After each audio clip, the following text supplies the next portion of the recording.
오늘도 우리들은 존재의 의미를 찾아서 여행을 떠나고 있습니다. 하나님 안에서의 실존이 중요하다. 그 인생이라고 하는 것은 항상 불안과 희망 사이에 존재하는데 하나님의 손길을 따라 우리의 삶을 이루어 나가야 되겠습니다. 우리가 인생 살면서 진정한 나라고 하는 것이 무엇인가? 진정한 나를 찾는 5가지 방법인데, 첫 번째는 자기 반성입니다. 자기의 생각이라든가 감정이라든가 행동을 관찰하고 이 중에서 어떤 게 나를 행복하게 하고 어떤 것이 나를 불안하게 만드는가, 이것을 한번 알아봐야 되겠습니다. 두 번째는 가치와 믿음. 그러니까 내가 생각하는 그 가치관이 무엇이며 내가 믿는 것이 무엇인가, 도대체 무엇인가. 그래서 내가 가지고 있는 이 가치관과 믿음이 내가 살고 있는 삶을 어떻게 형성하는가, 이것을 알아야 됩니다. 세 번째는 스트렝스와 위크니스, 그러니까 강점과 약점에 대해서 관심을 가져야 돼요. 내가 뭘 잘하고 뭐가 부족한가, 뭘 잘하고 뭐를 잘 못하나. 그래서 내가 잘하는 점, 강점은 활용해서 삶을 향상시키고, 내가 부족한 약점은 개선 보완해 가지고 성장시켜 나가야 되겠구나, 이런 생각을 해야 되겠습니다. 진정한 나를 찾는 네 번째 방법은 관계입니다. 자신의 관계가 진정한 나와 어떻게 연결되는지를 생각해야 됩니다. 인간이란 홀로 떨어진 섬이 아니다, 이런 말 있죠. 그러니까 관계를 맺어야 돼요. 어딘가 자기가 혼자 어디 무슨 산속에 지리산 같은 데 들어가서 혼자 약초해 먹으면서 산다. 그건 이제 극소수의 사람들의 말이고, 우리 보통 평범한 사람들은 관계를 유지해야 돼. 관계, 이웃과의 관계, 사람들과의 관계. 지하철을 타든지 다 사람을 만나게 되잖아요. 관계. 이런 건강한 관계를 만들어야 되고, 부정적인 관계는 가급적이면 멀리해야 되겠죠. 5번째 방법은 자신을 용서하라. 자신의 과거와 현재를 용서해서 진정한 자유와 평안을 경험하라 하는 방법입니다. 우리가 인생 살면서 진정한 나를 찾는 그 여정은 시간과 노력이 필요합니다. 이 여정은 나를 더 행복하고 만족스러운 삶으로 이끌어 줄 것입니다. 그 실존 철학은 인간의 존재의 의미와 자유와 책임에 대한 깊은 성찰을 담고 있는데, 우리가 살고 있는 이 현대사회는 익명성과 피상적인 관계 속에서 진정한 나를 잃어버리게 만든다는 것입니다. 요즘 아주 이 익명성, 이름 얘기하지 않고 하는 게 아주 대유행이죠. 그래서 아주 놀랄 정도예요. 그래서 이제 유튜브 같은 경우도 보면 이제 댓글이 쭉 이렇게 달리는데, 그 댓글에 써져 있는 그 이름을 보면은 참 기가 막힌 별의별, 옛날 같으면 자기 원래 이름을 쓰는 건데, 요즘은 댓글 달 때 보면은 그 이름이 참 기상천외한 이름들이 많잖아요. 익명. 자기를 그 가짜 이름으로, 가명으로 자기를 이제 포장하는 거죠. 우리가 살고 있는 이 현대사회가 가만히 있어도 나를 잃어버리게 만드는 거야. 사람들이 다 익명성으로 사람들하고의 관계를 맺고, 또 피상적인 관계 속에서 관계를 맺기 때문에 진정한 나를 잃어버릴 수밖에 없습니다. 이런 대혼란 속에서 우리는 하나님 안에서 참된 실존을 발견하고 하나님 안에서 의미 있는 삶을 살아가야 된다. 정신 차려야 돼요. 하나님만 꽉 붙잡고 믿음 안에서 인생을 살지 않으면 엉터리 인생을 사는 거죠. 엉터리. 나를 잊어버리고. 자, 오늘 첫 번째 메시지입니다. 실존의 불안과 하나님의 위로. 자, 먼저 성경 말씀 시편 139편 1절로 4절 말씀입니다. 여호와여, 주께서 나를 살펴보셨으므로 나를 아시나이다. 주께서 내가 앉고 서는 것을 아시고 멀리서도 나의 생각을 밝히 아시오며 나의 모든 길과 내가 눕는 것을 살펴보셨으므로 나의 모든 행위를 익히 아시오니 여호와여 내 혀의 말도 알지 못하시는 것이 하나도 없으십니다. 이게 성경 시편에 나와 있는 내용인데 그 인간이 혼자서 그 하는 거 모든 그 행위를 하나님이 뭐 CCTV로 보시는 것 같이 그렇게 아주 자세하게 기록이 되어 있죠. 그러니까 말 자체는 좀 복잡해. 차라리 영어 성경을 읽으면 쉽게 이해될 수 있을지 모르겠어요. 그러니까 이게 고어체 비슷하게 써가지고 우리 시편 말씀 읽어보면 하나님께서 나의 모든 것을 아시는구나. 하나님께서 나의 불안과 고독을 이해하시는 분이시구나. 이 사실을 우리가 알 수 있죠. 그래서 우리가 이제 인생 살면서 불안하거나 고독한 그런 느낌이 올 때 이 시편을 읽으면 참 유익하고 도움이 됩니다. 여러분들 이 메시지나 이런 내용들을 들으실 때 자꾸 기록을 하시는 게 좋아요. 그게 여러분들 정신건강에도 좋고 치매 예방이야. 치매를 예방하게 돼. 그게 뭐냐면은 제가 오늘 아주 굉장히 여러분들 정신건강과 인생에 아주 굉장한 영향력을 미치는 말씀을 드리게 됐는데 어떤 내용을 들을 때 그것을 그대로 다 적으시는 분도 있지만 그 어떤 내용을 듣고 요약 정리, 듣고 요약 정리. 이게 굉장히 그 브레인에 두뇌에 미치는 영향이 큽니다. 이게 두뇌를 활성화시키는 거거든요. 그러니까 그게 훈련되시는 분은 치매 안 걸려. 나이가 들수록 쉽게 말하면 더 똑똑해지는 거죠. 우리 일상생활에서 이런 것은 흔히 일어나는 일이에요. 그러니까 예를 들면 내가 이제 영화관에 갔다, 영화를 봤다. 영화를 봤으면 영화가 보통 1시간에서 2시간 정도 걸리잖아요. 1시간 반 정도. 그러면은 그 영화 본 내용을 자기가 만난 사람, 뭐 친구를 만났다, 뭐 교회 성도를 만났다, 뭐 심지어는 자기 아들을 만났다, 뭐 누구를 만나면 그 만난 사람한테 자기가 본 그 영화에 대해서 그 요약 정리를 해줄 수가 있는 거죠. 그 내용이 뭐다.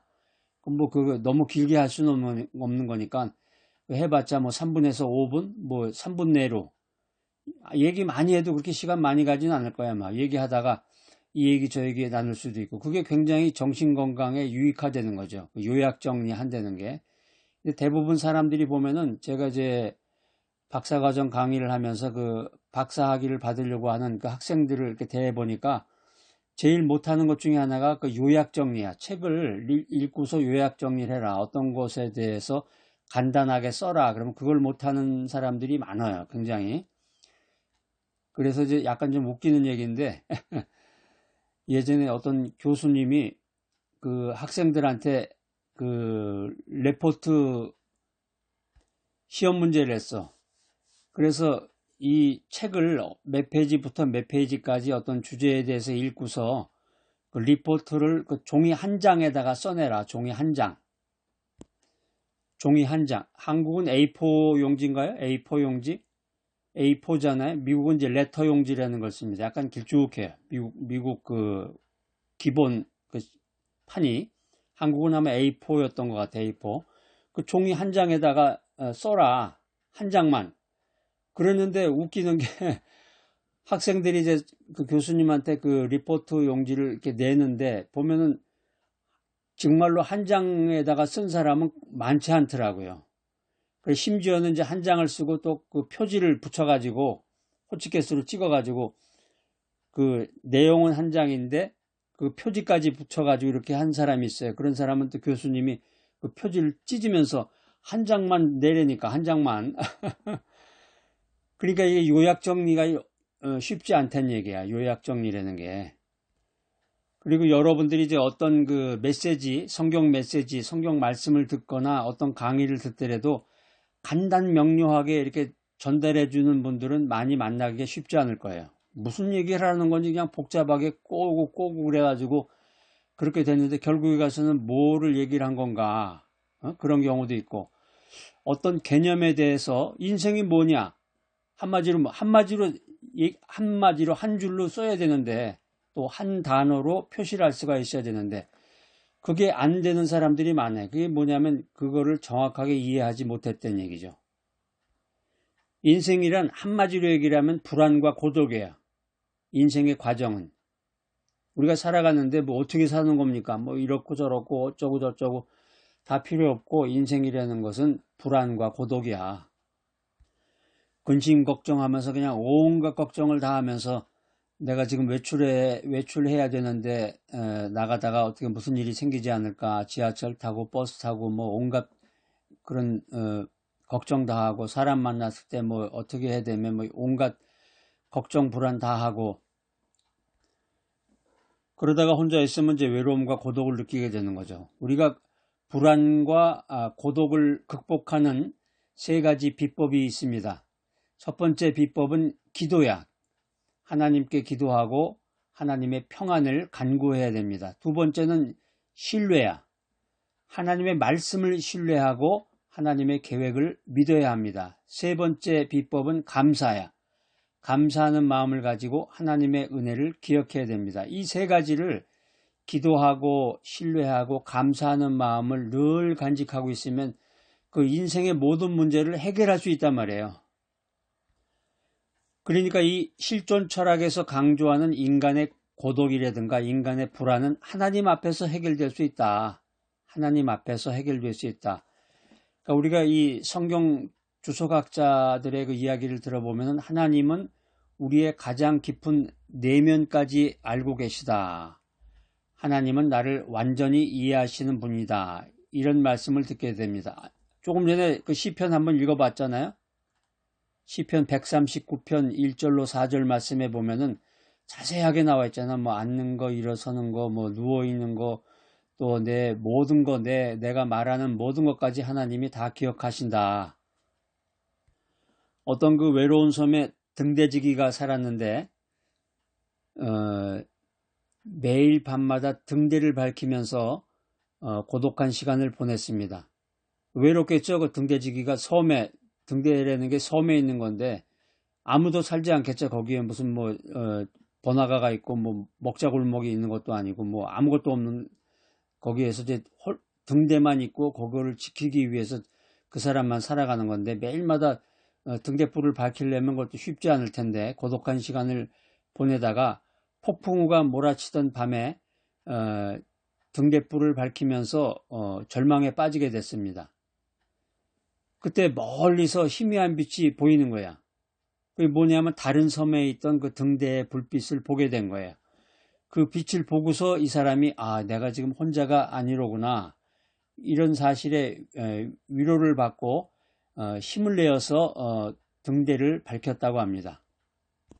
우리가 인생 살다가 외롭고 고독할 때, 불안할 때 하나님께서 나와 함께 하시는구나, 빛과 진리가 되시는 하나님께서 나를 위로하시는구나, 이 사실을 생각하면 얼마나 은혜가 되겠습니까? 오늘 두 번째 메시지는 선택의 자유와 책임입니다. 구약성경 신명기 30장에서 한번 읽어보겠습니다. 신명기 30장 19절 말씀. 내가 오늘 하늘과 땅을 불러 너희에게 증거를 삼노라.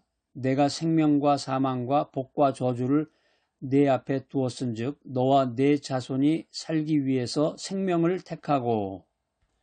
이 신명기 말씀은 하나님께서 우리에게 선택의 자유를 주셨다는 것을 말해주고 있습니다. 하나님께서 선택의 자유를 주셨고 우리는 내 스스로의 그 초이스, 선택에 대한 책임을 져야 된다. 이 말씀을 성경은 하고 있는데 이 실존 철학에서 강조하는 자유와 책임은 성경적인 가치관과 일치하고 있습니다. 성경 주석을 보면은 하나님은 우리에게 자유의지를 주셨지만 그 선택에 따른 결과를 책임져야 된다. 이것을 강조하고 있습니다. 우리가 잘 아는 그 실존 철학자 사르트르가 있죠. 사르트르가 인간은 자유로 저주받았다 이런 말을 했는데 인간의 선택의 무게를 강조하고 있습니다. 심리학적으로도 인간은 자신의 선택에 따라서 정체성을 형성하고 삶의 의미를 만들어가는 것입니다. 오늘 세 번째 메시지는 진정한 나를 찾는 여정입니다. 신약 성경 갈라디아서 2장 20절 말씀. 내가 그리스도와 함께 십자가에 못 박혔나니 그런즉 이제는 내가 사는 것이 아니요 오직 내 안에 그리스도께서 사시는 것이라. 이제 내가 육체 가운데 사는 것은 나를 사랑하사 나를 위하여 자기 자신을 버리신 하나님의 아들을 믿는 믿음 안에서 사는 것이라. 이 갈라디아서는 로마서의 축약본입니다. 이 갈라디아서 말씀, 지금 읽은 갈라디아서 말씀은 그리스도 안에서 참된 자아를 발견하고 하나님의 뜻을 따라 살아가는 삶을 우리들에게 잘 보여주고 있습니다. 이 실존 철학에서 강조하는 진정한 나를 찾는 여정은 예수 그리스도 안에서 완성된다. 이 사실을 우리가 알아야 되겠습니다. 어떤 유명한 철학자가 깊은 생각에 빠져서 길을 걷고 있었습니다. 요즘도 보면은 종로나 이렇게 서울에서 이렇게 제가 서울 방문했을 때도 이렇게 보면은 앞을 똑바로 쳐다보고 가는 사람은 별로 없어요. 나이 든 사람들은 아마 그런 것 같은데 대부분의 사람들이 전부 그 핸드폰을 보면서 가잖아요. 핸드폰을 보면서 앞을 보면서 눈이 앞을 보면서 이렇게 가야 되는데 다들 핸드폰을 손에다 잡고 핸드폰을 보면서 가는 거야. 지하철 같은 데서도 보면은 다 핸드폰 보고 있고, 어떤 철학자가 깊은 생각에 잠겨서 길을 걷고 있었는데 갑자기 자동차가 오면서 철학자를 이렇게 칠 뻔했습니다. 그러니까 철학자는 깜짝 놀라서 외친 거야. 나는 누구인가? 여기는 어디인가? 진짜 철학자 같은 그 말이네. 그러니까 그 옆에 있던 사람이 이렇게 말했습니다. 선생님, 횡단보도 앞에서 그런 생각하시면 안 됩니다. 어떻게 보면 우리가 세상 말로 좀 사이코 같은 말이네. 예? 나는 그 길을 가다가 차에 칠 뻔했는데 나는 누구인가, 여기는 어디인가 이렇게 얘기했다고 하니까. 그런데 이 철학자의 이 말을 우리가 늘 생각하면서 인생 살면서 그런 생각을 해야 된다는 거죠. 나는 누군가, 나는 어떤 존재인가, 그리고 여기 내가 처해져 있는 이곳은 어디인가. 이 생각을, 이 두 가지 명제를 늘 생각하면서 인생을 살아야 되겠습니다. 이제 영화도 보면은 이제 고전적인 영화가 있고, 그러니까 나이가 들면은 고전 영화를 주로 보게 되죠. 나이가 들면 고전 영화. 옛날에 그 사이코라는 영화 여러분 보셨나 모르겠네. 알프레드 히치콕 감독의 사이코라는 영화도 있었는데 그 알프레드 히치콕이라는 분이 그 영화의 대부죠. 그래서 이제 그분 영화를 보고서 거기서 아이디어나 이런 걸 얻어가지고 굉장히 창의적인 그런 내용으로 영화를 만들었던 아주 굉장히 세계적으로 유명한 분이에요. 그러니까 영화 감독의 아버지라고 할 수 있는 분이죠.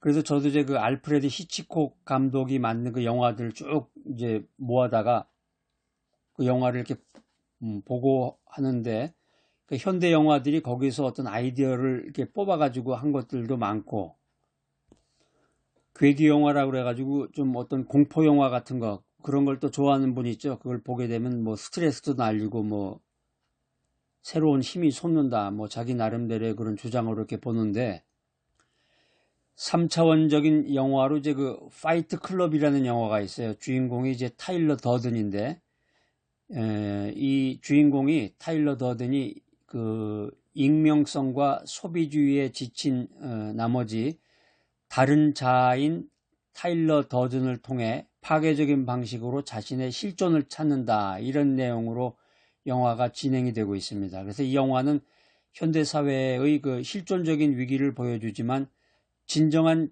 자아라고 하는 것은 파괴가 아니라 건설적인 방식으로 찾아야 된다. 이것을 이제 관객들에게 시사해주고 있는 그런 영화인데, 여러분들은 볼 기회가 별로 없을 거예요. 제가 이제 잠깐 소개만 드린 거고, 여러분들 그 헤르만 헤세의 데미안이라는 책 다 읽어보셨죠? 저는 중학교 2학년 때 이 헤르만 헤세의 그 책들을 읽으면서 엄청난 영향력을 받았어요. 그 책을 읽으면서. 그러니까 몰랐던 세상을 알게 된 거예요. 책을 통해서. 야, 이런 특이한 게 많고, 헤르만 헤세의 뭐 수레바퀴 아래서 뭐 그런 책도 있고, 그 책들이 굉장히 많았는데, 거기에 보면 그 나무 이름도 또 많이 나와요. 무슨 떡갈나무 무슨 나무인데 나무가 이런 나무가 있나 뭐 이런 것도 있고, 거기에 이제 그 헤르만 헤세가 썼던 그런 사색에 대한 그런 내용들을 쭉 읽으면서 야, 이렇게 사람이 이렇게 될 수도 있고 저렇게 될 수도 있고 여러 가지 생각도 있고, 그러니까 중학교 2학년 때 이 책을 읽으면서 엄청난 영향력을 받았던 것 같아요.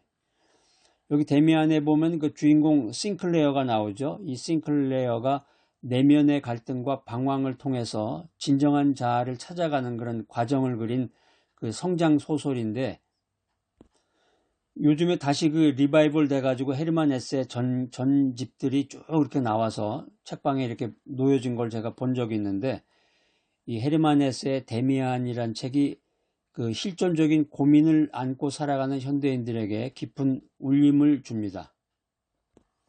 우리가 짧은 시간 동안에 하나님 안에서의 실존이라는 것이 과연 무슨 의미가 있느냐, 이런 것을 한번 살펴봤는데, 인생을 깊이 있게 살려면 아무래도 책을 읽어야 되겠죠. 책을 이제 다양한 책, 뭐 도서관에 가면 뭐 책의 종류가 뭐 엄청나게 많은 거예요. 책의 종류가. 혹시 주변에 그 어린 학생들이 있다 그러면 중학교 정도, 초등학교나 중학교 학생들이 있다 그러면 책을 그냥 뭐 닥치는 대로 책을 그냥 계속 책을 읽으면 좋을 것 같아. 근데 세상을 잘 모르는 애들이 이 책을 통해서 아주 다양한 그런 걸 접할 수가 있고, 이제 여유가 되면은 여행을 다녀도 좋죠. 여행. 이제 세계 여행을 이렇게 다닐 수가 있으면, 그래서 제가 지난번에도 이렇게 말씀을 드렸는데, 여행을 가려면은 내가 우리나라보다 좀 선진국으로 가시는 게 좋아요. 선진국으로. 우리가 살고 있는 지역보다 더 못 사는 그런 데는 가지 마세요. 괜히 시간 낭비, 돈 낭비인 것 같아. 그걸 좀 차곡차곡 모아놨다가 목돈을 마련해가지고 우리보다 잘 사는 나라로 여행을 가야 돼. 잘 사는 나라로 가야 발전된 모습을 보고 내일과 미래에 대한 그런 비전을 가질 수가 있는 거잖아요. 젊은이들도 마찬가지야. 어린애들, 어린 학생들, 젊은이들은 책을 많이 읽어야 돼. 책을 많이 읽고, 책을 읽을 시간이 정 없으면 영화라도 좀 보고, 또 여유가 좀 있으면 이제 세계 여행도 좀 이렇게 계획적으로 해가지고 다니고, 그러면 이게 인생이 풍요로워지고 진정한 자기 자아를 발견하게 되고, 그 내일과 미래가 풍요로운 거죠. 그리고 더 나아가서 큰 인물이 돼서 많은 사람들에게 영향력을 미치는 사람이 될 수 있는 겁니다. 하나님 안에서의 그 실존, 이게 뭐냐, 이런 생각을 해봤는데, 이 실존 철학이라는 것은 우리에게 나라는 존재에 대한 깊은 질문을 던진다, 이 사실을 우리가 알게 됐습니다. 자, 오늘 이 귀한 메시지 들으시는 여러분들, 하나님 안에서 참된 실존을 발견하고 자유와 책임, 사랑과 헌신으로 가득한 인생을 살아가시기를 축복합니다. 사랑과 은혜가 풍성하신 하나님 아버지, 저희들에게 실존의 의미를 깨닫게 하시니 감사합니다. 저희들이 인생 살아가면서 느끼는 이 불안과 고독을 주님께 맡기고 주님의 사랑 안에서 참된 평안을 누리게 하여 주시옵소서. 주님께서 주신 자유의지를 사용해서 주님의 뜻을 따르는 삶을 살게 하시고 진정한 나를 발견하는 기쁨을 누리게 하여 주시옵소서. 예수님의 이름으로 기도하옵나이다. 아멘.